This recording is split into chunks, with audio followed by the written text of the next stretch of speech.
जय साथियों, मेरा नाम है एसके आनंद और आप देख रहे हैं एसके एजुकेशन यूट्यूब चैनल। साथियों, आज की इस वीडियो में हम आपके साथ चर्चा करने वाले हैं UP DElEd second semester exam 2026 की। यानी कि यहाँ पर हम आपके साथ चर्चा करने वाले हैं Uttar Pradesh DElEd second semester English की संपूर्ण नोट्स के बारे में और पीवाईक्यू क्वेश्चनों के बारे में। देखिए, इस वीडियो में हम जो आपका इंग्लिश का पोर्शन होगा सेकंड सेमेस्टर में, उसका संपूर्ण नोट्स चैप्टर बाय चैप्टर्स इस वीडियो में हम लेकर आए हैं और जो प्रीवियस क्वेश्चन हैं कई सारे, उन क्वेश्चनों को लेकर आए हैं जो कि आपके परीक्षा में कई बार रिपीटेड क्वेश्चन हो चुके हैं। ठीक है, तो वीडियो में सभी लोग लास्ट तक रहेंगे, लास्ट तक देखेंगे और वीडियो पसंद आए तो इस वीडियो को लाइक व अपने दोस्तों के साथ शेयर जरूर करेंगे। साथ ही अन्य सब्जेक्ट के जो आपके संपूर्ण नोट्स होंगे, जैसे इंग्लिश के साथ साथ आपका मैथ्स हो गया, हिंदी हो गई और एजुकेशन दोनों हो गए, एसएसटी हो गए। ठीक है, तो अन्य सब्जेक्टों की संपूर्ण निचोड़ देखने के लिए, नोट्स देखने के लिए चैनल को जरूर सब्सक्राइब कर लीजिएगा। और इस चैनल पर डीएलएड के साथ साथ अन्य टीचिंग एग्जाम की तैयारी भी करवाई जाती है, तो इसलिए आप इस चैनल के साथ हमेशा के लिए जुड़ सकते हैं। तो चलिए वीडियो में बढ़ते आगे और देखते हैं सेकंड सेमेस्टर इंग्लिश की संपूर्ण नोट्स और पीवाईक्यू क्वेश्चंस। तो साथियों, ये उत्तर प्रदेश डीएलएड यानी बीटीसी द्वितीय सेमेस्टर के अंग्रेजी विषय का पाठ्यक्रम मुख्य रूप से शिक्षण विधियों पर आधारित है। शिक्षण विधियों यानी कि टीचिंग मेथड्स पर आधारित है और बेसिक ग्रामर पर केंद्रित है। ठीक है, यानी कि आपका टीचिंग मेथड और बेसिक ग्रामर जो होता है उस पर आधारित है। यहाँ आपकी तैयारी चैप्टर वाइज चैप्टर जो है नोट्स दिए गए हैं। ठीक है, यहाँ पर आपकी परीक्षा की तैयारी के लिए चैप्टर वाइज चैप्टर नोट्स हैं जो कि आप देख सकते हैं। यहाँ पहला चैप्टर है आपका theoretical aspect of English teaching यानी कि अंग्रेजी शिक्षण के सिद्धांत। तो इस अध्याय में अंग्रेजी पढ़ाने के महत्व और तरीकों पर जोर दिया गया, यानी कि डिफरेंट अप्रोच एंड मेथड्स यानी कि प्रमुख शिक्षण विधियां। यहाँ पर ग्रामर, ट्रांसलेशन मेथड यानी कि जीएमटी के बारे में बात करें। पहली शिक्षण विधि कौन सी है? ग्रामर ट्रांसलेशन मेथड, यानी कि आपका शॉर्ट नेम भी दे सकते हैं जीटीएम। ठीक है, जीटीएम आपका शॉर्ट नेम है और इसका फुल नेम पूछे तो ग्रामर ट्रांसलेशन मेथड से आप बता सकते हैं। और यह कैसी विधि है? तो यह सबसे पुरानी विधि यानी कि आल्सो कॉल्ड क्लासिकल या फिर ट्रेडिशनल मेथड। ठीक है, अगला है आपका अनटिल द टीचिंग वर्ड्स यानी कि शब्द आपका है। नेक्स्ट है फोकस रीडिंग एंड राइटिंग यानी कि रीडिंग और राइटिंग पर ज़्यादा जोर जो है, स्पीकिंग पर कम। ठीक है, यानी कि रीडिंग और राइटिंग पर ज़्यादा जोर दिया गया है और स्पीकिंग यानी कि बोलने पर कम दिया गया है। पढ़ने लिखने पर ज़्यादा जोर और बोलने पर कम। अगला है आपका रूल मदर लैंग्वेज यानी कि आपका जो मदर टंग है, आपकी मदर टंग यानी कि मातृभाषा का प्रयोग ज़्यादा किया जाना चाहिए। यानी कि जो आपकी लोकल लैंग्वेज है, मातृभाषा है, क्षेत्रीय भाषा है, उसका प्रयोग खुलकर किया जा सकता है या किया जाना चाहिए। ठीक है, नेक्स्ट है आपका मेरिट यानी कि शब्दावली वोकेबिलिटी। ठीक है, यानी कि बढ़ाने के लिए अच्छी होती है।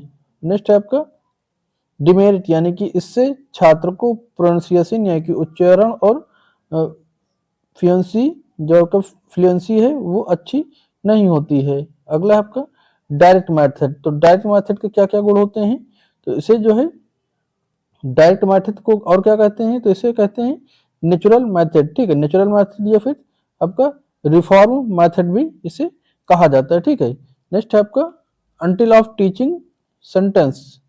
ठीक है, until of teaching sentence, until of teaching को क्या कहते हैं? सेंटेंस कहते हैं। ठीक है, यहाँ पर रूल्स तो no use for mother tongues यानी कि मातृभाषा का प्रयोग वर्जित है। यहाँ पर इसमें जब डायरेक्ट मेथड होता है इसमें मातृभाषा का प्रयोग यहाँ पर अंग जो है वर्जित होते हैं। यहाँ इंग्लिश आपकी टंग इन इंग्लिश यानी इंग्लिश इंग्लिश टू इंग्लिश आपको बात करना होगा। नेक्स्ट है आपका focus speaking and listening.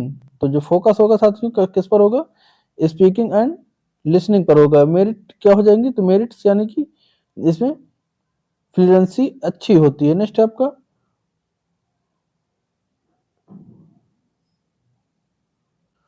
बिलिंगुअल method. तो बिलिंगुअल मेथड के अंतर्गत आपका इन्वेंटर क्या होता है? जेसी डॉटसन। ठीक है, जेसी डॉटसन। यह जो डायरेक्ट मेथड और जीएमटी के बीच का रास्ता होता है, जो आपका बिलिंगुअल मेथड से ये आपका डायरेक्ट और जीटीएम के बीच का रास्ता होता है। यहाँ पर रूल केवल teachers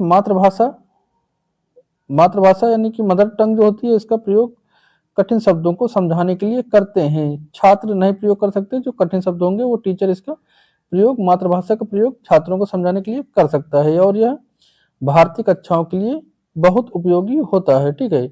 doctor western new methods, तो ये इसमें क्या होता है, डॉक्टर वेस्टर्न न्यू मेथड में, तो इसमें फोकस साइलेंट रीडिंग यानी कि मौन वाचन पर ज्यादा जोर दिया जाता है। इसमें किस पर जोर दिया जाता है इस शिक्षण पद्धति के अनुसार, तो मौन वाचन पर ज्यादा जोर दिया जाता है।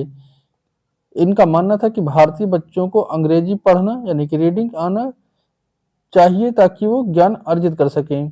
डॉक्टर वेस्टर्न महोदय थे, इनका यह मानना था कि भारतीय बच्चों को अंग्रेजी पढ़ना आना चाहिए ताकि वो अधिक ज्ञान का अर्जन कर सकें। ठीक है। नेक्स्ट चैप्टर है आपका चैप्टर 2। तो पहले में क्या देखा आपने कि शिक्षण विधियां कौन कौन सी हैं और किस शिक्षण विधि के अंतर्गत क्या होता है, तो आपने वो देखा। सेकंड चैप्टर में आप देखेंगे कि क्लासरूम टीचिंग यानी कि कक्षा शिक्षण। तो कक्षा शिक्षण में जो आपके जो टीएलएम है वो देखना है। तो पहले जो टीएलएम है आपका ऑडियो विजुअल एड्स यानी कि आपकी शिक्षण सहायक सामग्री। तो जो साथी शिक्षण सहायक सामग्री होती है टीचिंग को प्रभावी बनाने के लिए जिनका प्रयोग किया जाता है वो आपके टीएलएम होते हैं। ठीक है। शिक्षण जो टीचिंग जो आप कक्षा में पढ़ाते हैं उसको और अधिक प्रभावी बनाने के लिए आप शिक्षण सामग्रियों का अर्थात टीएलएम का प्रयोग करते हैं।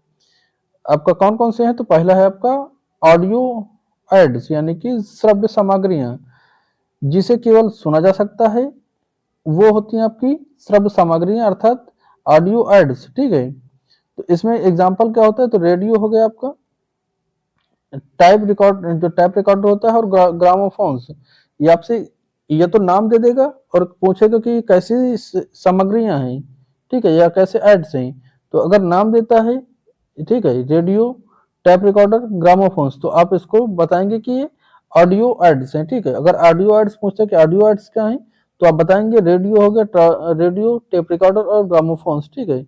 नेक्स्ट है आपका विजुअल एड्स यानी कि दृश्य सहायक सामग्रियां, तो जिसे केवल देखा जा सकता हो, यानी कि जैसे आपका ब्लैक बोर्ड हो गया, ठीक है, ब्लैक बोर्ड हो गया, चार्ट पेपर हो गया, मैप हो गया, मॉडल हो गया, और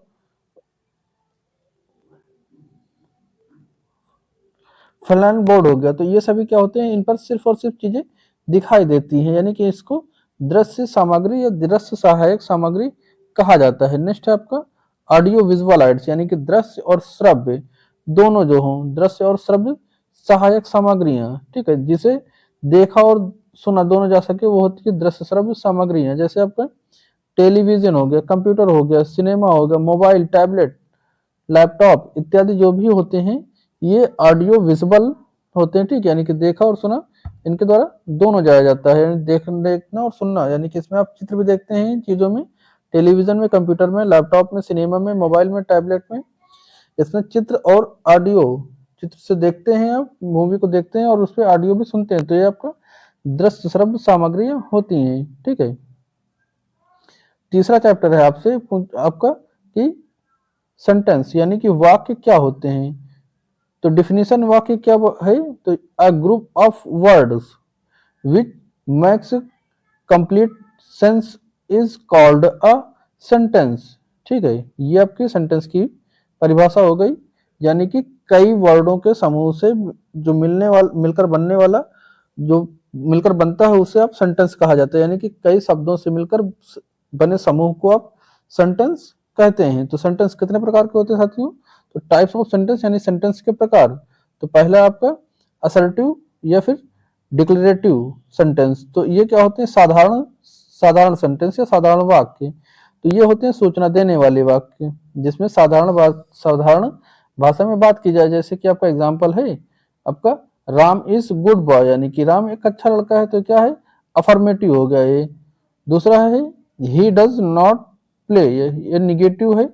ठीक है। ये आपका साधारण भाषा में कहा गया है कि ही डज नॉट प्ले, वह नहीं खेल रहा। ठीक है। तो ये क्या है, निगेटिव में। तो अफर्मेटिव और निगेटिव जो सीधा सोचने दी जाती है, असर्टिव और डिक्लेरेटिव सेंटेंस होते हैं। दूसरा है आपका इंट्रोगेटिव। इंट्रोगेटिव का मतलब होता है प्रश्नवाचक। तो जिन वाक्यों में प्रश्न पूछा जाए यानी कि प्रश्न पूछने वाले वाक्यों को इंट्रोगेटिव कहा जाता है, ठीक है। जैसे वेयर आर यू गोइंग, आप कहाँ जा रहे हैं। डू यू प्ले क्रिकेट, आप क्रिकेट खेलेंगे। तो यहाँ पर क्या किया जा रहा है, क्वेश्चन को पूछा जा रहा है दोनों सेंटेंसों में। तो ये आपके इंट्रोगेटिव हो गए। नेक्स्ट है आपका इम्परेटिव यानी कि आज्ञा सूचक वाक्य, जिसमें से ऑर्डर दिया जाए, रिक्वेस्ट किया जाए या फिर सजेशन दिया जाए, ठीक है। जैसे ओपन द डोर, दरवाजा खोलो। प्लीज हेल्प मी, तो यहाँ पे क्या कर रहा है, यहाँ पे ऑर्डर दिया जा रहा है, इसमें दरवाजा खोलो। यहाँ पे क्या कहा जा रहा है, रिक्वेस्ट की जा रही है कि प्लीज जो है मेरी हेल्प करो, ठीक है। तो यहाँ पर रिक्वेस्ट की गई। तो ये इम्परेटिव सेंटेंस होते हैं। अगला है आपका एक्सक्लामेटिव। तो एक्सक्लामेटरी में क्या होता है, जैसे विस्मय बाधक जिसको बोलते हैं, विस्मय बोधक वाक्य यानी कि अचानक उठी भावनाएं, जैसे जॉय, समरी, सरप्राइज, ठीक है। ये व्यक्त करने के लिए इन सभी चीजों को, जिन शब्दों का प्रयोग किया जाता है उसे एक्सक्लेमेटिव कहते हैं। यानी कि how beautiful the rain, Allah he is dead, ठीक है। तो जहां पर ये लगे आपका, जहां पर विस्मय बोधक लगे, ठीक है, तो ये सब विस्मय बोधक का चिन्ह होते हैं। जहां पर ये लगे वो एक्सक्लेमेटरी सेंटेंस होंगे, ठीक है। अगला साथियों आपका part of sentence.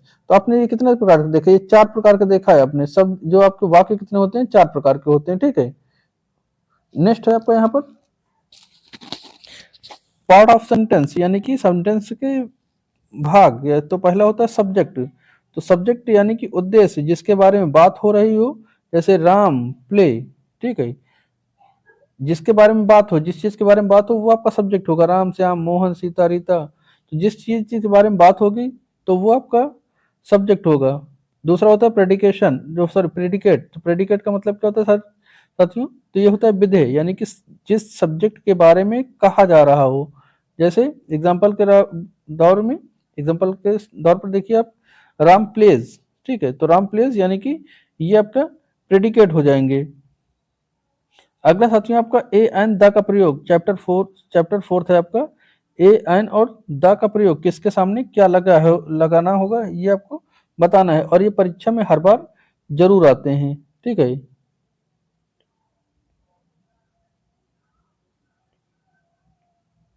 Indefinite arts, ठीक है। इंडेफिनिट पहला है आपका इंडेफिनिट आर्ट्स यानी कि ए और एंड का प्रयोग। तो ए का प्रयोग कहाँ पर को होगा, तो इसका प्रयोग उन शब्दों के पहले होता है जो कॉन्सोनेंट्स साउंड यानी कि व्यंजन ध्वनि आपका का खा गा आदि से शुरू होते हैं, तो उनके पहले आपका ए और ए का प्रयोग किया जाएगा, ठीक है। यहाँ पर पहले ए का प्रयोग, तो ए का प्रयोग यानी कि एग्जाम्पल। तो जो ध्वनिया, जैसे ध्वनिया देखिए का खा गा गा, तो यानी कि बुक, जैसे बी से शुरू हुआ बा से उसके पहले ए लगाया, पी से पहले ये पेन, तो अपेन, आई यूनिवर्सिटी, ठीक है। तो यहाँ पर यू की आवाज हो तो वह व्यंजन होंगे, यानी कि अ, वन एंड माइन, यानी कि जहां पर वा की आवाज आ रही हो, या फिर सीधा साधारण भाषा में जानिए सिंपल एक, जब जहां पर होगा, जहां व्यंजन ध्वनि होगी उसके पहले जो आपका प्रयोग होगा वो ए का प्रयोग किया जाएगा, ठीक है। अपेन, ठीक है, अपेन, अबुक, यूनिवर्सिटी, ठीक है। तो इनके सामने जो होगा आप ए का प्रयोग करेंगे। एन का प्रयोग कहाँ पर करेंगे, तो इनका जो एन का प्रयोग है साथियों, यह इसका प्रयोग उन शब्दों से पहले होगा जो वॉवेल होंगे यानी कि साउंड होंगे, ठीक है। ये कहाँ पर ए किसके सामने लगाए, अपने व्यंजन के सामने लगाएं। एन किसके सामने लगाएंगे, तो ये स्वरों के सामने लगाएंगे। जैसे आ ई ए से शुरू होने वाले, जैसे एप्पल, तो एप्पल किससे शुरू हो रहा है, तो एप्पल क्या है, ये स्वर है। ये क्या है, ए, एप्पल, एप्पल एक स्वर है, तो एन, ठीक है। एग, एग के आगे जो ई है ये भी एक स्वर है, तो इसके आगे भी एन लगेगा। और देखिए हॉनेस्ट, हॉनेस्ट, तो आपका ये भी जो है, ये आपका एच साइलेंट है, ओ से शुरू होता है ये, तो ये भी एक वॉवेल है, ठीक है। तो वॉवेल के सामने क्या लगाया आपने, एन लगाया, ठीक है। तो जहां यहाँ पर जो है स्वरों से शब्द शुरू होंगे, ठीक है, स्वरों से शब्द यानी वॉवेल से शुरू होंगे, उसके सामने आप एन लगाएंगे। जैसे एन एम एल आई, यानी कि एम से एम ए, जो एम है साइलेंट है, यहाँ से एल से शुरू होगा, ठीक है, एल से सॉरी ए से शुरू होगा, एम जो होगा ये साइलेंट होगा, तो ए से शुरू होगा। जहां पर आपका वॉवेल से शुरू होगा वहां सीधा जानिए कि आप एन लगाएंगे, और जहां पर कॉन्सोनेंट्स यानी कि व्यंजन से शुरू होगा वहां पर आप ए लगाएंगे, ठीक है। अगला है आपका जो डिफाइंड आर्टिकल्स होगा यानी कि द, ठीक है। डिफिनेट आर्टिकल यानी कि द कहाँ पर लगेगा, तो किसी व्यक्ति विशेष, व्यक्ति या वस्तु के लिए इसका प्रयोग किया जाता है, किसी विशेष व्यक्ति या विशेष वस्तु के सामने। जैसे आपकी नदियां हो गई, पहाड़ हो गए, धार्मिक पुस्तकें हो गई, दुनिया की अकेली चीजों के नाम के आगे, यानी कि दुनिया की अकेली चीज होगी उसके आगे जो है द लगेगा, ठीक है। जैसे आपका the Ganga, the Himalayas, the Ramayana, the sun, the moon, यानी कि जो इकलौती चीजें होंगी, ठीक है। द ब्रह्मपुत्र, ठीक है। तो जहां पर इकलौती चीजें होंगी उसके सामने जो है प्रयोग किया जा सकता है, एंड सॉरी द का प्रयोग वहां पर करेंगे, ठीक है। अगला है आपका चैप्टर 5 है आपका प्रीपोजिशंस, यानी कि जो है आपका संबंधवाचक, संबंध सूचक अवयव, ठीक है। प्रीपोजिशंस का मतलब क्या होता है, संबंध सूचक अवयव। तो यहाँ पर महत्वपूर्ण क्या है, तो प्रीपोजिशंस जो अक्सर पूछी जाती है, महत्वपूर्ण जो प्रीपोजिशंस आती हैं ये बहुत ही महत्वपूर्ण है, यहाँ से क्वेश्चन भी हर साल पूछे ही जाते हैं हर एग्जाम में, ठीक है आपके यहाँ। तो देखिए सबसे पहले बात करते हैं इन के बारे में। जो शब्द सूचक है आपका संबंध सूचक इन, तो इन का प्रयोग कहाँ पर करेंगे, तो जहां बड़े शहरों, देशों के लिए या स्थिति का स्थिरता जो होती है उसके लिए, यानी कि ही लिव इन इंडिया, तो आप कहाँ रहते हैं, मतलब ही लिव इंडिया, वह कहाँ रहता है, तो वह इंडिया के अंदर रहता है। अगला है आपका example the book is in the page, यानी कि जब कोई बड़ी वस्तु, मतलब बड़ी वस्तु क्या बड़ी उसके अंदर कोई तो छोटी चीज दिखाई जा रही हो, ठीक है। जैसे भारत क्या है, बहुत बड़ा है, तो हम भारत के अंदर रहते हैं, जो पेज है वो बुक के अंदर है, ठीक है। यानी कि आपका इनका जो प्रयोग होगा वो बड़े शहरों, बड़े देशों के लिए स्थिरता के लिए, यानी कि बड़े समूह से छोटे समूह में जब कोई चीज दिखाई जाएगी तो उसमें क्या हो जाएगा, इनका प्रयोग करेंगे, ठीक है। अगला है आपका एट, तो एट जो है छोटे स्थानों या निश्चित निश्चित समय के लिए, जैसे ही लिव्ड एट रामपुर, ठीक है। ही लिव्ड यानी कि जब कोई छोटी जगह को दिखाया जाएगा, जैसे आपका प्लेस हो गया he lived Lucknow, he lived Delhi, ठीक, he lived at Delhi, he lived at जो है कोई गांव, ठीक है। जब कोई छोटा सा जो छोटी जगह दिखाई जाएगी तो ही वहां पर एट लगाएंगे। जब बड़ी शहर में बड़ी चीजों के अंदर दिखाएंगे छोटी चीज तो इन, जब छोटे शहर को दिखाएंगे छोटी जगहों को तो वहां पर एट लगेगा। जैसे आपका टाइम कोई बता रहा है तो eight 5 o'clock, eight 7 o'clock, eight 30 o'clock, तो जब कोई समय बताओगे तो वहां पर एट का प्रयोग करोगे और छोटी जगहों के सामने एट का प्रयोग आप करेंगे। अगला है आपका इनटू, तो इनटू का प्रयोग कहाँ करेंगे, जहां पर आपका गतियों की बात की जा रही हो, मोशंस की बात की जा रही हो। जैसे the frog jumped into the pound, यानी कि यहाँ पर गति के बारे में बात की जा रही है तो आप सीधा जो है इनटू का प्रयोग कर सकते हैं, ठीक है। ऑन का प्रयोग कहां पर होगा, जब एक वस्तु दूसरी वस्तु के ऊपर हो और छू रही हो, ठीक है। जैसे the book is on the table, यानी कि टेबल पर बुक रखी हुई है, ठीक है। जब टेबल पर बुक रखी हुई है और उसको छू रही है यानी कि स्पर्श कर रही हो तो ऑन का प्रयोग कर सकते हैं। ऑन का प्रयोग तब करेंगे, टेबल के पहले द का प्रयोग होगा और टेबल के ऊपर बुक रखी है इसलिए ऑन का प्रयोग हो जाएगा। अगर आपको यह जानकारी और ये वीडियो पसंद आ रही हो तो इस वीडियो को सभी लोग लाइक फटाफट करेंगे और चैनल को सब्सक्राइब करें फटाफट, सभी लोग चैनल को सब्सक्राइब करें, वीडियो को लाइक करें और अपने फ्रेंड के साथ फटाफट इसको शेयर करते रहें, ठीक है। चलिए देखते हैं बिटवीन का प्रयोग कहाँ पर होगा साथियों, तो दो लोगों के बीच, दो लोगों के बीच में बिटवीन का प्रयोग होगा। जैसे बिटवीन सॉरी ये divide the sweets between Ram and Shyam, यानी कि अब राम और श्याम के बीच में दो लोगों के बीच में क्या कर रहे हैं, डिवाइड कर रहे हैं मिठाई को, क्या कर रहे हैं किसके दो लोगों के बीच में जब बांटेंगे दो लोगों के बीच के लिए जो है विटामिन का प्रयोग होगा, ठीक है। अमंग का प्रयोग कहां पर होगा, तो दो से अधिक लोगों के बीच में। देखिए विटामिन का प्रयोग करेंगे सिर्फ दो लोगों के बीच के लिए, ठीक है। जब दो लोग के बीच में होगा राम बिटवीन श्याम, ठीक है। लेकिन जहां पर दो से अधिक लोग आ जाएं तो वहां पर अमंग का प्रयोग होगा, यानी कि distribute the sweets among the students, यानी कि यहाँ स्टूडेंट कितने हैं, बहुत सारे हैं, ठीक है। तो जब बहुत सारों की बात आ जाए तो उसके बीच में आप अमंग का प्रयोग करेंगे, ठीक है। समझ में आ रहा है ना, यानी कि जहां पर दो लोगों के बीच की बात की जाए तो वहां पर बिटवीन करेंगे, और जहां पर बहुत सारे लोग इकट्ठे हो जाएं, ठीक है, जैसे पार्टी फंक्शन हो गया, कोई ग्रुप हो गया, टीम हो गई, ठीक है, तो अमंग वहां पर होगा, और जब दो लोगों के बीच होगा तो बिटवीन करेंगे। अगला साथियों आपका चैप्टर 6, तो यहाँ पर आपका पंक्चुएशन यानी कि विराम चिन्ह। तो देखिए, वाक्यों को सही ढंग से लिखने के नियम जो होते हैं यहाँ पर आपको बताया जाता है। विराम चिन्ह के माध्यम से आप वाक्यों को सही तरीके से लिखते हैं, लिखने के नियम होते हैं, यानी कि सबसे पहले आपका है कैपिटल लेटर्स, ठीक है। सबसे पहले किस बात के बारे में बात करें? Capital letters. कैपिटल लेटर्स वाक्य का पहला अक्षर का किसी का अगर नाम हो, यानी कि प्रॉपर नाउन, जैसा कि आई यानी कि मैं, भगवान का नाम हो, जब कोई भगवान किसी गॉड का नाम होगा तो उसके नाम के आगे जो पहला लेटर होगा वो कैपिटल होगा। किसी का नाम लिखोगे तो कैपिटल होगा, किसी जगह का नाम लिखोगे तो कैपिटल होगा, ठीक है। तो इन जगहों पर आप कैपिटल लेटर का प्रयोग पहले करते हैं। फुल स्टॉप कहाँ पर? तो फुल स्टॉप इंग्लिश में ऐसा होता है, हिंदी में आपकी खड़ी लाइन होती है, लेकिन इंग्लिश में जो आपका एक बिंदी रखी होती है ऐसे करके, यही आपका फुल स्टॉप होता है। और ये कहाँ पर प्रयोग होता है? तो ये वाक्य के अंत में प्रयोग होता है। कॉमा कहाँ प्रयोग होता है? तो थोड़ा सा रुकने के लिए, चीजों को अलग करने के लिए, दोनों जगह प्रयोग होगा। या थोड़ा सा रुकना होगा या फिर चीजों को अलग अलग करना होगा, तो वहां पर आप कॉमा का प्रयोग करेंगे, ठीक है। अगला है आपका क्वेश्चन मार्क्स। तो जहां पर आपका प्रश्नवाचक से जहां प्रश्न पूछे जाएंगे उसके अंत में करेंगे, ठीक है। आपका नेक्स्ट है आपका इन्वर्टेड कॉमा। तो इन्वर्टेड कॉमा किसी की कही गई बात का ज्यों का त्यों लिखना, यानी कि डायरेक्ट स्पीच जैसे जिसको कहते हैं, तो वहां पर आप जो है इन्वर्टेड कॉमा का प्रयोग करेंगे, ठीक है। अगला लेसन है आपका लेसन 7, राइटिंग स्किल्स यानी कि लेखन क्षमता। तो लेखन क्षमता में देखिए, सबसे पहले आपका लेटर राइटिंग है, यानी कि पत्र लेखन।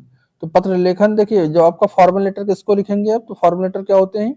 तो जो आप प्रधानाचार्य या अधिकारियों को लिखते हैं, यानी कि अप्लीकेशन जिसको बोलते हैं, ठीक है, इसको कहते हैं आप फॉर्मल लेटर्स। दूसरा आपका इनफॉर्मल। तो इनफॉर्मल लेटर्स अपने रिश्तेदारों को, ठीक है, दोस्तों को, मित्रों को आदि को आप जो लिखते हैं लिस्ट, जो लेटर, वो आपका होता है फॉर्मल, सॉरी इनफॉर्मल होगा। जो आप मित्रों और रिश्तेदारों इत्यादि को लिखेंगे, यानी कि जो आप ऐसे संबंधियों को लिखते हैं, संबंधियों को लिखते हैं, वो इनफॉर्मल होता है, ठीक है। और जो आप किसी प्रशासनिक तौर पर लिखेंगे तो ये फॉर्मल होंगे। प्रशासनिक तौर पर जैसे आपका जो प्रधानाचार्य का लिखते हो तो एक तरह से प्रशासनिक होता है ना, ये ऑफिशियल लेटर्स जिसको बोलते हैं। तो ऑफिशियल जो होते हैं ये आपके प्रधानाचार्य हो गए, अधिकारी होगा, किसी आप इंस्टीट्यूट को देंगे, कहीं पर देंगे, तो ये आपका जो होगा साथियों, ये आपका फॉर्मल लेटर्स होता है, ठीक है। नेक्स्ट है आपका format of application of exams, ठीक है। नेक्स्ट है आपका फॉर्मेट ऑफ द एप्लीकेशन और या फॉर एग्जाम, ठीक है, यानी कि फॉर्मेट एप्लीकेशन एग्जाम के लिए, ठीक है। तो सबसे पहले क्या लिखते हैं आप जब एप्लीकेशन लिखते हैं? तो सबसे पहले लिखेंगे टू, ठीक है।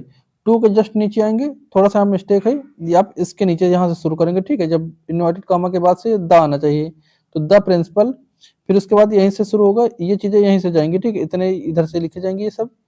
उसके बाद क्या करेंगे? स्कूल नेम लिखेंगे, जो भी स्कूल हो स्कूल का नेम, और सिटी, यानी कि मान लो लखनऊ है तो आप लखनऊ लिखेंगे, इलाहाबाद है तो इलाहाबाद लिखेंगे, दिल्ली है तो दिल्ली लिखेंगे, मतलब जो भी स्कूल हो जहां पर हो उस जगह का नाम है, सिटी का नाम।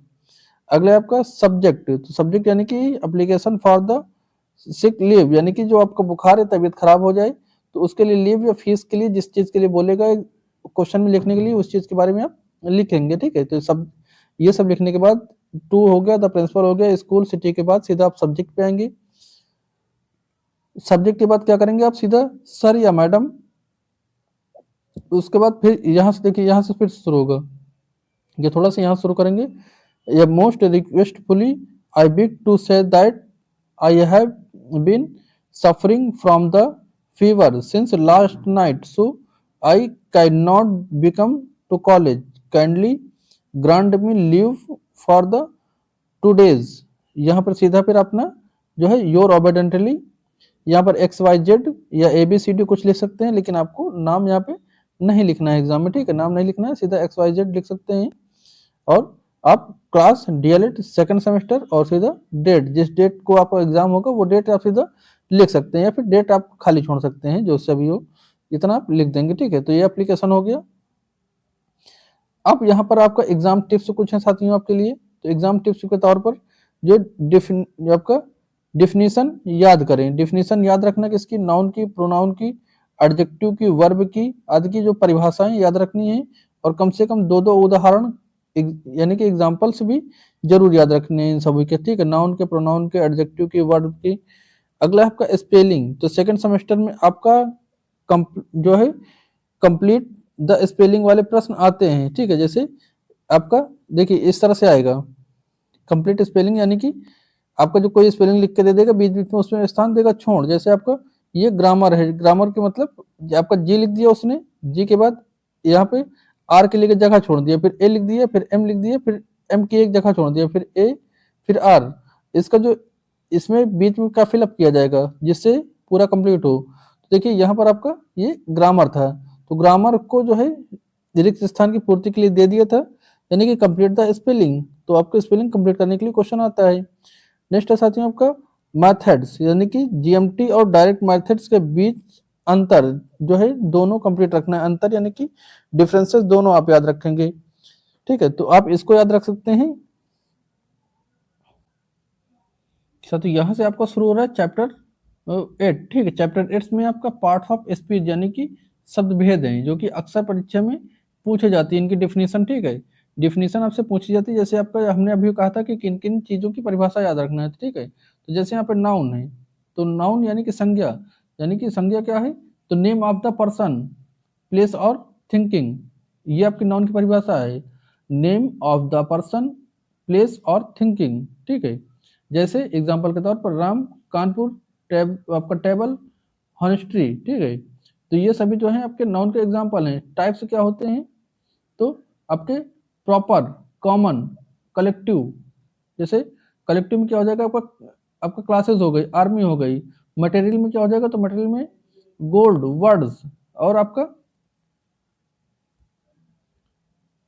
अब्स्ट्रैक्ट, अब्स्ट्रैक्ट में क्या हो जाएगा आपका, अब्स्ट्रैक्ट नाउन में लव, एंगर इत्यादि अब्स्ट्रैक्ट से अंतर्गत आएंगे, ठीक है। अगला आपका प्रोनाउन। तो प्रोनाउन जो होता है यानी कि सर्वनाम, सर्वनाम क्या होता है, a word use in place of the noun, यानी कि a word use in the place of a noun. ये example he, she, it, they, we, ठीक है। तो ये आपके प्रोनाउन है। एडजेक्टिव क्या होता है, यानी कि विशेषण, यानी कि डिस्ट्रीब्यूट्स अ नाउन और प्रोनाउन, ठीक है। यानी कि नाउन या प्रोनाउन की जो विशेषता बताए वो विशेषण होता है। जैसे गुड, बैड, रेड, टॉल, यानी कि छोट, जब किसी चीज मतलब किसी चीज की जब विशेषता बताते हैं, ठीक है, वो कहलाते हैं विशेषण। यानी कि घोड़ा काला है, यानी कि black horse, fair man, tall man, मतलब जब किसी चीज की जो विशेषता बताएगा वो ही होगा विशेषण, ठीक है। नेक्स्ट है आपका डिग्री ऑफ द कंपैरिजन, ठीक है। डिग्री ऑफ द कंपैरिजन यानी कि पॉजिटिव में आपका गुड आ गया, टाल का आ गया, ठीक है। और कंपैरेटिव बेटर, कंपैरेटिव में क्या होगा, बेटर या फिर टॉलर, दोनों लोगों की तुलना हो जाएगी, ठीक है, कंपैरेटिव आपका कंपैरेटिव में। और सुपरलेटिव में, सुपरलेटिव में क्या आएगा, बेस्ट आएगा, बेस्ट और टॉलेस्ट, ठीक है। ठीक है, तीनों चीजों में आप डिफरेंस समझिए। डिग्री ऑफ द कंपैरिजन यानी कि पॉजिटिव जो आपका आएगा वो गुड और टॉल का आएगा, जो आपका कंपैरेटिव हो जाएगा, कंपैरेटिव में बेटर या टॉलर आएगा, ठीक है, यानी कि दो लोगों की तुलना होगी। और जो सुपरलेटिव हो जाएगा उसमें बेस्ट, बेटर से क्या हो जाएगा, देखिए गुड से हुआ बेस्ट, बेस्ट से हो बेटर, बेटर से हुआ बेस्ट, ठीक है, टॉल से हुआ टॉलर, टॉलर से हुआ टॉलेस्ट, ठीक है। तो ये सबसे अच्छा जब हो तो ये इसमें सुपरलेटिव आएगा, सुपरलेटिव, ठीक है। नेक्स्ट है आपका वर्ब यानी कि क्रिया। तो यहाँ पर होगा क्या, तो ध्यान देंगे एक्शन वर्ड, ठीक है। एक्शन एक्शन वर्ड क्या हो जाएंगे, तो इसमें सॉर्स, डूइंग और बीइंग, यानी कि आप example play, ate, is, am, are, ये सभी वर्ब होती हैं, ठीक है। नेक्स्ट आपका एडवर्ब यानी कि आपका जो क्रिया विशेषण होती है, यानी कि मॉडिफाइज अ वर्ब, एडजेक्टिव और अनदर एडवर्ब, ठीक है। तो जैसे एग्जांपल में हो गया स्लोली, फास्ट, वेरी, हैप्पीली, ठीक है। तो जहां पर क्रिया विशेषण बता रहे हो वहां वो जो किसी चीज की विशेषता बताएंगे, ठीक है, विशेषता बताएंगे वो हो जाएंगे एडवर्ब, ठीक है। नेक्स्ट है आपका कंजक्शन। कंजक्शन क्या होते हैं, जो समुच्चय बोधक होंगे, ठीक है। वो होते हैं आपके कंजक्शंस, ठीक है। जैसे एंड हो गया, बट हो गया, और हो गया, बिकॉज हो गया, ठीक है। नेक्स्ट है आपका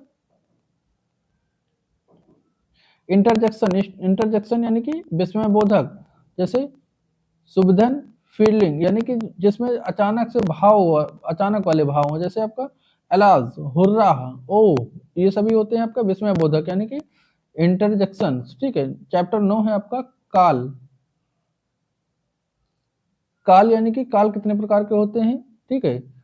टेंस में काल कितने प्रकार के होते हैं, ये आपका सेमेस्टर जो दूसरा सेमेस्टर है, इसमें मुख्य रूप से प्रेजेंट और पास्ट टेंस पर फोकस रहता है, प्रेजेंट और पास्ट पर, ठीक है, फ्यूचर पर नहीं। तो प्रेजेंट टेंस क्या होते हैं, तो प्रेजेंट टेंस होंगे, इसमें इसका रूल क्या होगा, तो सब्जेक्ट वर्ब की फर्स्ट फॉर्म यस या ईएस के साथ ठीक है, और ऑब्जेक्ट जो आपका पास्ट हो, आपका प्रेजेंट होगा यानी वर्तमान, ठीक है। प्रेजेंट टेंस में सब्जेक्ट वर्ब की फर्स्ट फॉर्म, उसमें यस या ईएस लगाएंगे और ऑब्जेक्ट होगा। जैसे आपका एग्जांपल आपके सामने है, ही गोज टू स्कूल, ठीक है, यानी कि वह स्कूल जा रहा है। दे प्ले क्रिकेट, यानी कि वह क्रिकेट खेल रहा है, ठीक है। निगेटिव में क्या बनेगा, तो निगेटिव में इसमें जो है ही डज नॉट गो, ठीक है, ही डज नॉट गो, यानी कि वह स्कूल नहीं जा रहा है। अगला हो जाएगा दे डू नॉट प्ले, वह नहीं खेल रहा है, ठीक है। तो यह वर्तमान वाले हो गए प्रेजेंट के, ठीक है। अब अगला है आपका प्रेजेंट कंटिन्यूअस, ठीक है। प्रेजेंट कंटिन्यूअस में क्या हो जाएगा साथियों, तो इसमें इज एम आर, ठीक है, is am are plus verb की first form plus I N G, यानी कि आई एम राइटिंग, ठीक है, तो मैं लिख रहा हूँ। सी इज सिंगिंग, वह गा रही है, ठीक है। अगला है आपका पास्ट इंडेफिनिट। पास्ट इंडेफिनिट में क्या हो जाएगा इसका रूल, सब्जेक्ट प्लस वर्ब की सेकंड फॉर्म प्लस ऑब्जेक्ट, यानी कि ही रॉट अ लेटर, यानी कि जो रिटन रॉट सेकंड हो गई ना, सेकंड आपके सेकंड वर्ब, तो ही रॉट अ लेटर, ठीक है, उसने पत्र लिखा। रोट का देखिए, राइट का यहाँ पे रोट हो गया। निगेटिव में क्या हो जाएगा साथियों, तो निगेटिव में जो बनेगा he did not write a letter, यानी कि डिड के साथ हमेशा फर्स्ट फॉर्म आती है। जो डिड होगा आपका, डिड कहाँ, ये डिड, डिड के साथ हमेशा कैसी फॉर्म आएगी, फर्स्ट फॉर्म, जैसे कि यहाँ पे राइट, ठीक है, राइट आपकी फर्स्ट फॉर्म है। नेक्स्ट आपका फ्यूचर इंडेफिनिट। तो फ्यूचर इंडेफिनिट में क्या होगा साथियों, ध्यान देंगे, फ्यूचर इंडेफिनिट में इसमें विल या साइल प्लस वर्ग की फर्स्ट फॉर्म, ठीक है। जैसे एग्जांपल क्या है, तो एग्जांपल एक पहला है आई शैल गो, दूसरा है ही विल कम, तो ये फ्यूचर इंडेफिनिट है, ठीक है। अगला चैप्टर है आपका 10वां। 10वां चैप्टर है आपका कि एक्टिव एंड पैसिव वॉइस। तो ठीक है, एक्टिव एंड पैसिव वॉइस यानी कि यहाँ पर सिर्फ साधारण नियमों को याद रखेंगे।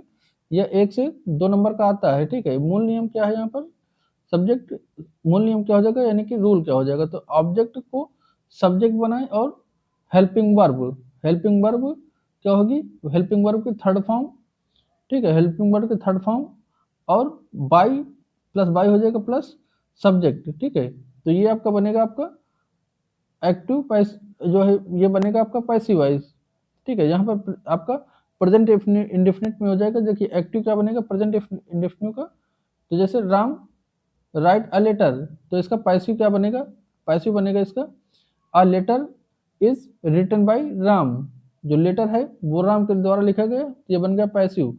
एक्टिव में सीधा सीधा हो जाएगा, पैक्टिव में घुमा के दे देगा, ठीक है। तो ये तो आपसे एक्टिव देगा तो पैसिव बनवाएगा, अगर पैसिव देगा तो एक्टिव बनवाएगा। अगला है आपका पास्ट इंडेफिनिट। तो पास्ट इंडेफिनिट पे क्या हो जाएगा, ही किल्ड अ स्नेक, ठीक है, और इसका पैसिव बनाएंगे तो अ snake was killed by him, ठीक है। ही का क्या हो गया, हिम हो गया, ठीक है। किल्ड का किल्ड हो गया आपका, स्नेक का स्नेक रहा, ठीक है। नेक्स्ट है आपका नोट। तो नोट में देखिए, नोट पे ध्यान देंगे, पैसिव वॉइस हमेशा वर्ब की थर्ड फॉर्म ही लगती है। जो पैसिव वॉइस रहेगी वहां पर वर्ब की थर्ड फॉर्म ही यूज होगी, इसका विशेष ध्यान रखना है पैसिव वॉइस में, ठीक है। नेक्स्ट है आपका चैप्टर 11। तो चैप्टर 11 में देखिए, यहाँ पर वोकेबुलरी पूछी जाती है, यानी कि शब्दावलियां। वोकेबुलरी में आपके शब्दावलियां पूछी जाती है। इसमें सीधा प्रश्न प्रश्न जो है, ये डायरेक्ट क्वेश्चन आते हैं यहाँ पे, जैसे कि आपका सिनोनिम्स हो गए। सिनोनिम्स में आपका ब्यूटीफुल, देखिए सिनोनिम्स की पर्यायवाची क्या हो जाएंगे आपके, तो हो जाएगा प्रिटी, लवली, ये सब इसके ब्यूटीफुल के सिनोनिम्स हैं। आपका जैसे हैप्पी है तो हैप्पी का हो जाएगा आपका ग्लोब, ठीक है। ओल्ड का क्या हो जाएगा, एसियंट, ओल्ड का जो है पर्यायवाची क्या हो जाएगा, एसियंट हो जाएगा। वैसे सिनोन आपसे एंटोनिम्स पूछेगा जब, यानी एंटोनिम्स का मतलब क्या होता है, विलोम शब्द, जैसे आपका डे का नाइट, गुड का बैड, ठीक है, प्रॉफिट का लॉस, विन का डिफेक्ट, ठीक है। अब आगे है आपका होमोफोन्स, यानी कि समान ध्वनियों वाले शब्द। होमोफोन्स क्या, जैसे सन और सन एक जैसे लगते हैं, लेकिन एक ये एस यू एन का मतलब क्या होता है, सूरज होता है। एस ओ एन का मतलब क्या होता है, बेटा होता है।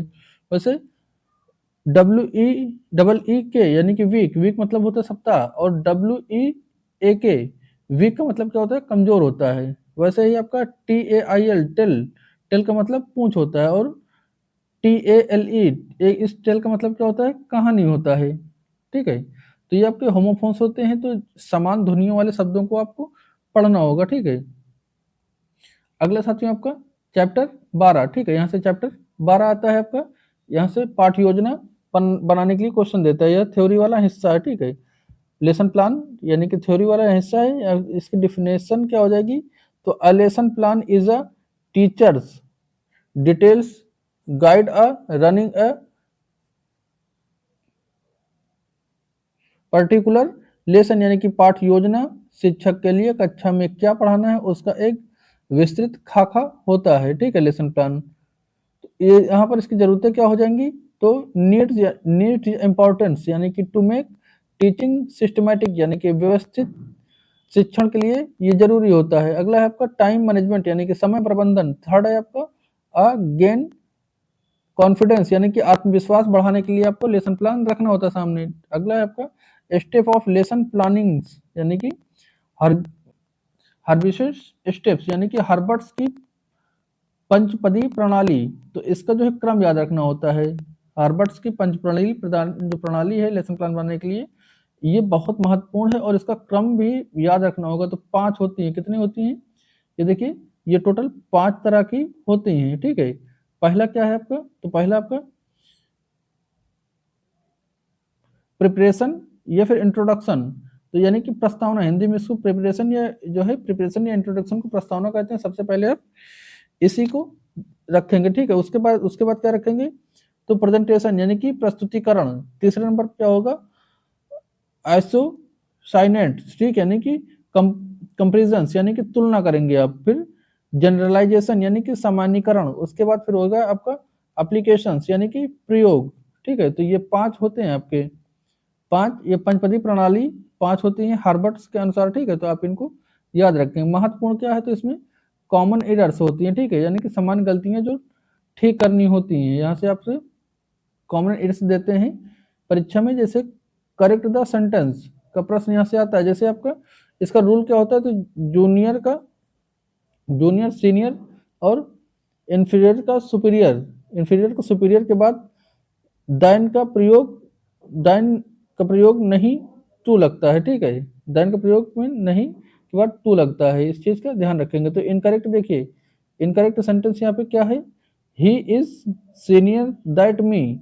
तो इसको जब करेक्ट करेंगे तो he is senior to me, यहाँ दैट हट जाएगा, ठीक है। दैट का प्रयोग नहीं लगता है, सीधा टू लगता है, ठीक है। तो जो कि हमने बताया था, दैट नहीं लगेगा, यहाँ दैट की जगह पर क्या आ जाएगा, टू आ जाएगा, तो ये करेक्ट हो जाएगा। नेक्स्ट है आपका रूल दूसरा है यहाँ पर, तो ये वन ऑफ द के बाद नाउन हमेशा बहुवचन में होगा, यानी प्लूरल होगा। जो नाउन होगा यहाँ पर, नाउन के बाद हमेशा बहुवचन आएगा, यानी प्लूरल आएगा, ठीक है। देखिए यहाँ पर आपका इनकरेक्ट है आपका one of the boy is missing, यानी कि इसका जब करेक्ट बनाएंगे तो करेक्ट के बाद यहाँ पे हमने क्या कहा था, नाउन के बाद हमेशा क्या आएगा, बहुवचन आएगा, ठीक है। तो ये देखिए आपका जो नाउन आया, ये नाउन हमेशा जो होगा क्या होगा, बहुवचन में होगा, यानी कि one of the boys, boy का क्या हो गया, बॉयज होगा, इज मिसिंग, ठीक है। अगला रूल है थर्ड रूल कि सन मून अर्थ से पहले द लगता है, यानी दुनिया की जो हमने बताया था, दुनिया की इकलौती चीजें होंगी उसके पहले द लगता है, तो वही रूल यहाँ पर फॉलो होगा, ठीक है। जैसे द गंगा द हिमालयाज, ठीक है, the Ram the Ramayana the Mahabharata, ठीक है, तो ये जो इकलौती चीजें होंगी उनके सामने द लगेगा। तो अगर आपको वीडियो पसंद आई रही तो इसको लाइक सभी लोग करेंगे और अपने दोस्तों के साथ फटाफट शेयर करें, और जिन्होंने अब तक चैनल नहीं सब्सक्राइब किया है तो फटाफट चैनल को सब्सक्राइब कर लीजिए। ठीक है, अगला साथियों आपका परीक्षा के लिए फाइनल चेकलिस्ट। तो टीचिंग मेथड्स आप तैयार करेंगे, जीएमटी डायरेक्ट वाला हो जाएगा आपका। ठीक है, अगला आपका ग्रामर, ग्रामर यानी कि टेंस। ठीक है, टेंस आप हमेशा याद रखेंगे, और आर्टिकल ए एंड द का प्रयोग कैसे होता है, प्रोपोजिशंस इत्यादि आप याद रखेंगे। ठीक है, एप्लीकेशन राइटिंग यानी कि स्किल लीव फॉर फी। ठीक है, कंजक्शन फॉर्मेट में आप इनको भी याद रखेंगे। लेसन प्लान भी हमेशा आप याद रखेंगे। ठीक है, लेसन प्लान हमेशा आप स्टेप बाय स्टेप आप हार्वर्ड्स के अनुसार जो पंचपदी प्रणाली है उसको आप याद रखेंगे। अब यहाँ से साथियों आपका सिलेबस पूरा हो गया। ठीक है, आपका आपका ये पूरा सिलेबस हमने कवर करवा दिया है। अब चलिए हम देखते हैं कुछ पीवाईक्यू क्वेश्चंस जो कि आपके प्रीवियस ईयर क्वेश्चन पूछे जा चुके हैं। ठीक है, उनको चलिए हम देखते हैं। तो ध्यान देंगे साथियों, यहाँ पर जो आपका डीएलएड पीटीसी सेकंड सेमेस्टर के जो आपके अंग्रेजी विषय के लिए कुछ महत्वपूर्ण प्रीवियस ईयर क्वेश्चन है। ठीक है, पिछले सालों में पूछे गए प्रश्न और उनके उत्तर हम यहाँ आपको बताएंगे। तो ये 3 भागों में जैसे पेपर आपका बटा होता है, आप सभी को पता ही है। ठीक है, यानी कि आपका वेरी शॉर्ट्स होगा, 3 भागों में होगा, जैसे अति लघु उत्तरी, लघु उत्तरी और आपका बहुविकल्पी। 3 होते हैं ना, बहुविकल्पी सबसे पहले आएगा आपका। ठीक है, फिर अति लघु उत्तरी आएगा, फिर लघु उत्तरी। ठीक है, तो 3 सेट में होता है। तो पहला है आपका ऑब्जेक्टिव टाइप क्वेश्चंस यानी कि बहुविकल्पी 1 नंबर का आता है। तो यहाँ पर पहला क्वेश्चन है कि हु इन्वाइटेड द बिंगल मैथड्स। ये क्वेश्चन आपका देखिए 2019 में और 2022 में पूछा जा चुका है। तो किसने, डॉक्टर वेस्ट ने, या फिर जेसी डॉस्टन ने, या फिर प्रोफेसर पी गर्वे ने, या फिर ओ जेस्पेंसन ने। तो इसका सही जवाब क्या है आपका, जेसी डॉस्टन ने। ठीक है, तो बिलिगन मैथड्स किसने दिया है, तो जेसी डजन ने दिया। ठीक है, डॉटसन ने। नेक्स्ट है आपका question number 2, the new method is related to. तो ये जो क्वेश्चन है आपका ये 2020 में पूछा जा चुका है। तो किससे रिलेटेड है, डॉक्टर वेस्टन से, ही पैल्मर से, प्रोफ पी गर्वी से, या फिर नॉन ऑफ द दीज में। तो इसका सही जवाब हो जाएगा आपका doctor western. Focus on silence reading पर इन्होंने फोकस किया, यानी कि आपका मौन पठन पर इन्होंने फोकस किया डॉक्टर वेस्टन। ठीक है, तो ये न्यू मेथड होता है। ठीक है, नेक्स्ट है आपका which method is known as the natural methods. तो इसका आंसर है डायरेक्ट मेथड्स। ठीक है, ये क्या होगा, डायरेक्ट मेथड्स होगा। नेक्स्ट क्वेश्चन है आपका choose the correct article, he is. तो आगे क्या हो जाएगा, ही इज ऑनेस्ट मैन। तो यहाँ पर ही इज के बाद हॉनेस्ट पहले क्या आएगा आपका, ए आएगा, एन आएगा, द आएगा, फिर नॉन आएगा। तो यहाँ पर सही जवाब हो जाएगा आपका एन। हमने क्या बताया था, जो आपके स्वर हैं, ठीक है, स्वर ए ई ओ आई यू, उनके पहले क्या लगेगा, ए एन लगेगा। ठीक है, उनके पहले क्या लगेगा, एन लगेगा, और जो व्यंजन होंगे व्यंजन से पहले ए लगेगा। तो यहाँ हॉनेस्ट यानी कि एच साइलेंट है, ओ से शुरू हो रहा है, तो इसके पहले क्या लगेगा, एन लगेगा। ठीक है, नेक्स्ट क्वेश्चन है choose the correct preposition. He is died of cholera. ठीक है, तो इसके पहले क्या लगेगा यहाँ पर, कोलेरा के पहले, तो सही जवाब इसका है ऑफ कोलेरा, यानी कि बीमारी से मरने पर डाइड ऑफ लगता है। ठीक है, डाइड के बाद क्या लगेगा, ऑफ लगेगा, बीमारी से मरा है ना ये, तो बीमारी से मरने से पहले डाइड के तुरंत बाद क्या लगेगा, यहाँ पे ऑफ लगेगा। ऑफ अपना सेकंड ऑप्शन हो जाएगा। नेक्स्ट क्वेश्चन है यहाँ पर वेरी शॉर्ट्स वाले। ठीक है, ये भी 1 नंबर के पूछे जाते हैं। तो यहाँ पर कह रहा है change the passive voice, Ram write a letter. ये 2019 में प्रश्न आपसे पूछा गया है। राम राइट्स अ लेटर का जो पैसिव वॉइस बनने के लिए बोला है, तो ये हो जाएगा a letter is written by Ram, यानी कि आपका राइट्स का थर्ड फॉर्म हो जाएगी आपकी रिटन बाय राम हो जाएगा। ठीक है, नेक्स्ट है आपका क्वेश्चन नंबर 7, तो correct the sentence. Correct the sentence आपको बताना है। तो इसमें कह रहा है cattle are grazing in the field. ठीक है, तो इसका जब करेक्ट बनाएंगे तो करेक्ट में क्या होगा, तो cattle are grazing in the field. ठीक है, तो यहाँ पर कह रहा है कि जो कैटल है कैटल में आपका अपने आप में बहुवचन है, इसलिए यहाँ पर एस नहीं लगेगा, ठीक है। जो आपका कैटल है, ये कैटल जो है इतना ही, ये खुद ही बहुवचन है, तो यहाँ पर बहुवचन के लिए एस लगाना जरूरी नहीं होगा, इसलिए cattle are grazing in the field हो जाएगा, ठीक है। नेक्स्ट क्वेश्चन नंबर 8, यहाँ पर जो फॉलोइंग वर्ड्स हैं, फॉलोइंग वर्ड्स ये आपको बताना होगा। तो पहला है आपका GRA डैश कर दिया M-NT, यानी कि आपका यहाँ पर क्या भरोगे, तो यहाँ पर हो जाएगा आपका आर्गुमेंट्स। आर्गुमेंट्स की स्पेलिंग थी जिसका मतलब होता है बहस करना, ठीक है। तो आर्गुमेंट्स की फिल इन द ब्लैंक्स था। नेक्स्ट है आपका ये ग्रामर का है, तो G के बाद छोड़ दिया है, R यहाँ भरेगा, फिर A, फिर M, फिर यहाँ फिर M भरोगे तो ग्रामर हो जाएगा, जिसका मतलब होता है आपका व्याकरण, ठीक है। तो ये आपका फिल इन द ब्लैंक्स था। नेक्स्ट है आपका क्वेश्चन नंबर 9। तो क्वेश्चन नंबर 9 साथियों आपका define noun with the example, ये 2018 में पूछा गया प्रश्न है। तो कह रहा है तो मतलब नाउन की आपको परिभाषा बताना है और एग्जाम्पल बताना है, ठीक है। तो कह रहा है a noun is the name of the person, place और थिंग, यानी कि जो नाउन होता है वो किसी व्यक्ति विशेष का नाम, ठीक है, पर्सन का नाम या कोई प्लेस या फिर थिंग, ठीक है। तो ये होती है आपकी नाउन। एग्जाम्पल कर रहे हैं राम कानपुर टेबल, ठीक है, ये सभी क्या है आपके नाउन है। अगला आपका चेंज द इंट्रोगेटिव सेंटेंस, करा he will go to market, तो यहाँ पर हो जाएगा will he go to market, will he यानी कि आपका विल पहले आएगा, फिर ही आ जाएगा, फिर गो टू मार्केट, ठीक है। तो ये आपका है इंट्रोगेटिव में चेंज किया था इसने।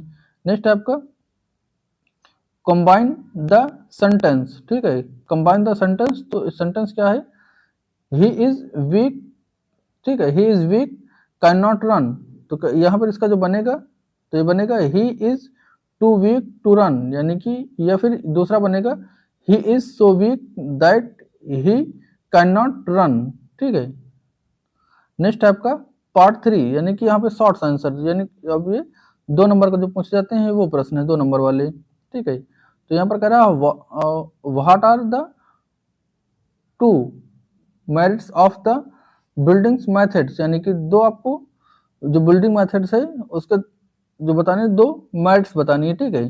तो पहला है आपका समय सेविंग, टाइम सेविंग, तो इसमें क्या होता है teachers explain the meaning of the new words in the mother tongue which save time, यानी कि समय को बचाने के लिए जो टीचर हो जाएगा जो कठिन वर्ड होंगे उनको समझाने के लिए, बच्चों को समझाने के लिए मातृभाषा का प्रयोग कर सकता है, ठीक है।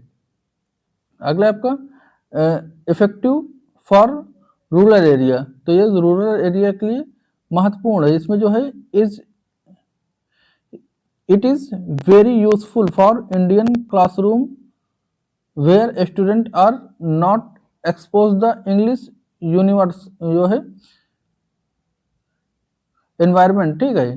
तो यानी कि ये जो गांव के क्षेत्रीय इलाके हैं, ठीक है, ग्रामीण जो गांव के इलाके हैं विलेज वाले, तो वहां पर जहां पर इंग्लिश नहीं बच्चे बोल पा रहे हैं, मातृभाषा का जहां पर एनवायरमेंट है, ठीक है, तो वहां के लिए बहुत अच्छा है, ठीक है, ये इफेक्टिव होगा। थर्ड है आपका इट डज नॉट रिक्वायर जो है एक्सपेंसिव ऑडियो और विजुअल एड्स, ठीक है। क्वेश्चन नंबर 13 है आपका यहाँ पे right the defining the adjective with examples, ठीक है। तो एडजेक्टिव आपको बताना है, ये 2019 में पूछा गया प्रश्न है।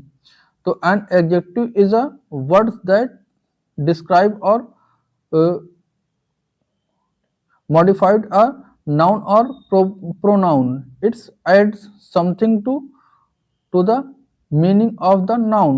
एग्जाम्पल क्या हो जाएगा, तो सी इज द ब्यूटीफुल गर्ल्स, ठीक है, एग्जाम्पल होगा। दूसरा एग्जाम्पल हो जाएगा the elephant is a big animal, ठीक है।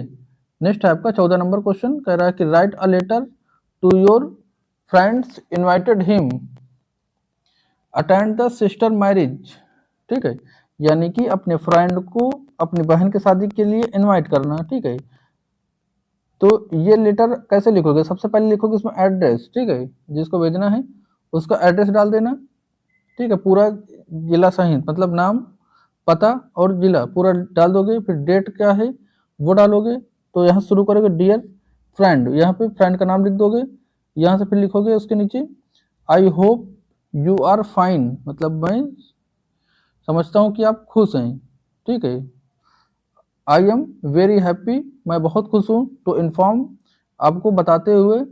यू दैट, ठीक है, you that my sister marriage, यानी कि मेरी सिस्टर की शादी को बताने के लिए मैं आपको बहुत खुश हूँ, ठीक है। और यानी कि marriage ceremony is fixed on 25 फरवरी, यहाँ पर कोई भी डेट एग्जाम की डेट से थोड़ा सा आगे की डेट डालिएगा, ठीक है। आज हम बता रहे हैं, मतलब ये अभी का है, तो यहाँ पर डेट कुछ भी डाल दीजिए, कोई दिक्कत नहीं है। I invited you join the ceremony, we will have a lot of fun together, please come 2 days before the date, ठीक है, यानी शादी से 2 दिन पहले आपको आना होगा। और यहाँ पे आपका योर लविंग फ्रेंड, आपका प्रिय मित्र, XYZ ABCD कुछ भी लिख दीजिएगा, बस नाम आपको नहीं लिखना। तो ये आपका लेटर, आपका जो आपका लेटर है वो पूरा हो गया। नेक्स्ट है आपका write the general aim of the teaching poetry, ठीक है, यानी कि जो आपके जो टीचिंग में पोएट्री है उसके महत्व क्या है। तो ये अ enable students appreciate the beauty of the pronoun, ठीक है। दूसरा है the develop of imaging power of the student, यानी कि जो बच्चों की सोचने की क्षमता होती है वो इसमें बढ़ेगी, ठीक है। तीसरा आपका enjoy the Remini and rhythm of the poem, यानी कि जो आपका पोयम होती है वो एंजॉय के लिए होती है, आनंददायक के लिए होती है। अगला आपका क्वेश्चन नंबर 16 कह रहा है कि that is a difference between grammar translation method, यानी कि GMT एंड डायरेक्ट मेथड। तो यहाँ पे ध्यान देंगे, जो आपका आंसर होगा ग्रामर ट्रांसलेशन मेथड यानी कि GMT, और डायरेक्ट आपका डायरेक्ट मेथड, ठीक है। तो यहाँ पर देखिए एक साइड में जो है आप GMT लिख सकते हैं, GMT यानी कि ग्रामर ट्रांसलेशन मेथड, और एक तरफ डायरेक्ट मेथड लिखेंगे। तो देखिए जो ये बीच में लाइन खींची हुई है, इसमें आपका एक साइड का ग्रामर होगा, दूसरे साइड का डायरेक्ट होगा, ठीक है। तो जैसे focus on reading and writing, तो यह GMT का है, ठीक है। और focus on speaking and listening, तो ये आपका डायरेक्ट मेथड का, ठीक है। नेक्स्ट आपका है method tongue is used freshly, और इसमें जो इधर वाला होगा डायरेक्ट में होगा mother tongues is strictly prohibited, ठीक है। अगला होगा आपका unit a teaching is word, इधर होगा आपका दूसरी side until of the teaching is sentence. अगला होगा आपका ओल्ड या क्लासिकल मेथड, और इधर होगा आपका डायरेक्ट में आपका नेचुरल मेथड, ठीक है। तो ये दोनों के बीच में डिफरेंस रहे हैं। देखिए अब यहाँ से कुछ महत्व, ये आपका PYQ बहुत हमने करवा दिए। अब ये आपका है एग्जाम फॉर प्रो टिप्स, यानी कि महत्वपूर्ण सुझाव कुछ मेरी तरफ से, यानी कि जो आप स्पेलिंग होगी परीक्षा में ग्रामर, ठीक है, ग्रामर हो गया, वो कैम हो गए, और जो आपका ट्यूट से हो गए, आपका रिसीव हो गए, आपका बिलीव हो गए। कि स्पेलिंग अक्सर पूछी जाती है, इन्हें रट लेना, ठीक है। ग्रामर की, वोकैम की, ट्यूटरिंग की, और आपका रिसीव की, और बिलीव्स की, इसकी स्पेलिंग अक्सर पूछी गई है, आप इसको अच्छे से रट लेंगे। एप्लीकेशन जो होगा सिक और लीव पर और फीस कंजक्शन पर, एक एप्लीकेशन का फॉर्मेट एक जैसा है, बस इसमें सब्जेक्ट बदल दिया जाता है, ठीक है। अगला आपका लेसन प्लान, तो लेसन प्लान हमेशा आप याद रखेंगे, लेसन प्लान क्या करेंगे हमेशा आप याद रखेंगे। और प्रिपरेशन आपका प्रेजेंशन और कंप्रीहेंशन, आपका जनरेशन और एप्लीकेशंस, ये सभी आप इनको याद रखेंगे लेसन प्लान में। ये 5 होते हैं, पांचों को आप याद रखेंगे, ठीक है। तो ये थी साथियों आपका यूपी DLED सेकेंड सेमेस्टर की इंग्लिश, आपको हमने संपूर्ण आपका निचोड़ दिया है, निचोड़ बताया, और PY क्वेश्चन भी हमने करवाए, और हमने बताया आपको जो आपकी परीक्षा में जो इंपॉर्टेंट चीज पूछी जाती है उनके बारे में हमने आपको बताया। तो उम्मीद करेंगे यह वीडियो आपको पसंद आई होगी। साथियों यह वीडियो अगर आपको पसंद आई हो तो इस वीडियो को लाइक और शेयर सभी लोग करेंगे, और चैनल को सब्सक्राइब करेंगे अन्य सब्जेक्ट का निचोड़ देखने के लिए, ठीक है। तो अगर आपने अन्य सब्जेक्ट के निचोड़ नहीं देखे हैं, आपका जैसे इंग्लिश का ये था ही, आपका अन्य सब्जेक्ट जो टीचिंग वाले हैं, मैथ का हो गया, साइंस का हो गया, हिंदी का हो गया, तो सभी सब्जेक्ट का निचोड़ देखने के लिए चैनल को सब्सक्राइब करिए, और जाकर आप देख सकते हैं चैनल की प्लेलिस्ट में, ठीक है। तो मिलते हैं नेक्स्ट वीडियो के साथ, तब तक के लिए जय हिंद।